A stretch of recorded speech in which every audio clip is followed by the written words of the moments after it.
HarperCollins and HarperAudio present The Price You Pay for College, an entirely new roadmap for the biggest financial decision your family will ever make. By Ron Lieber. This is the author. A note before we begin. For a bibliography of sources and additional reading materials, don't forget to download the accompanying enhancement PDF from your audiobook provider or go directly to harpercollins.com/The Price You Pay for College. To Violet, who is worth every penny. Introduction.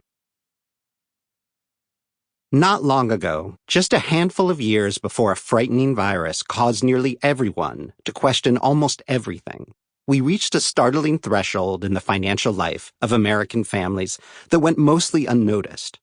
All of a sudden, sending an 18-year-old away to a state university for 4 years cost over $100,000 in many parts of the country. Many families of first-year students who head off to any of several dozen of the most selective private colleges these days will spend over $300,000 before they graduate. So not only is the price of college often a six-figure expense per child, the difference in price between public and private colleges is itself a six-figure number. Multiply these figures by 2 or 3 kids, all of whom may be a decade or more away from matriculating, and an overall picture comes into focus. For many families, the total bill for college could well add up to more than what they paid for their homes. Add in the potential impact of those 4 years on the trajectory of any adolescent's life, and the fact that so many of our own hopes and dreams for our children are mixed up in this college choice, and the magnitude of the decision looms even larger. This is the most complex and emotionally fraught financial decision that many families will ever make. The numbers are staggering, and they have reached these heights at the same time that other fast-growing personal finance line items have come into sharper focus. Retirement is now mostly the responsibility of workers, not employers.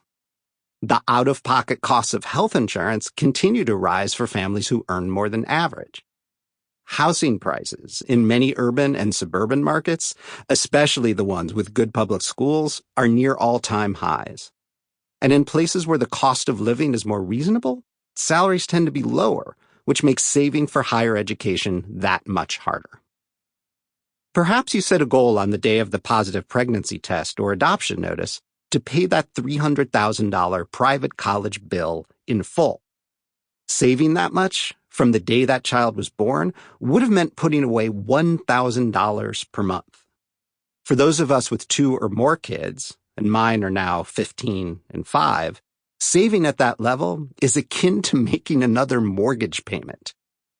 The large number of people who have saved something, but could not save the full $300,000 over 20 years or so, might turn to loans with up to a 30-year repayment period to help pay the resulting tuition bills. They could end up spending a combined 50 years paying for college. That's longer than most people spend in the workforce, and 20 years longer than most people spend paying off a mortgage. The prospect of a half-century of saving and paying is troubling enough, but the most daunting part of the process is this. There's often no way to know what you'll actually pay until the very end of a tumultuous application process. Only after acceptances are out do the schools offer unpublished discounts and negotiate with families who file appeals, one by one, over the final bill. It all happens in secret. And if you've qualified for need-based financial aid, the aid application process generally begins anew each year of college for every student who has already matriculated. Getting to the final cumulative price tag requires a long journey, and the maps available to guide families are pretty crude. To even try to navigate it all requires an understanding of the way in which the definition of financial aid has become warped beyond all measure in less than a generation. The primary definition is the one that most of us know from when we were in college.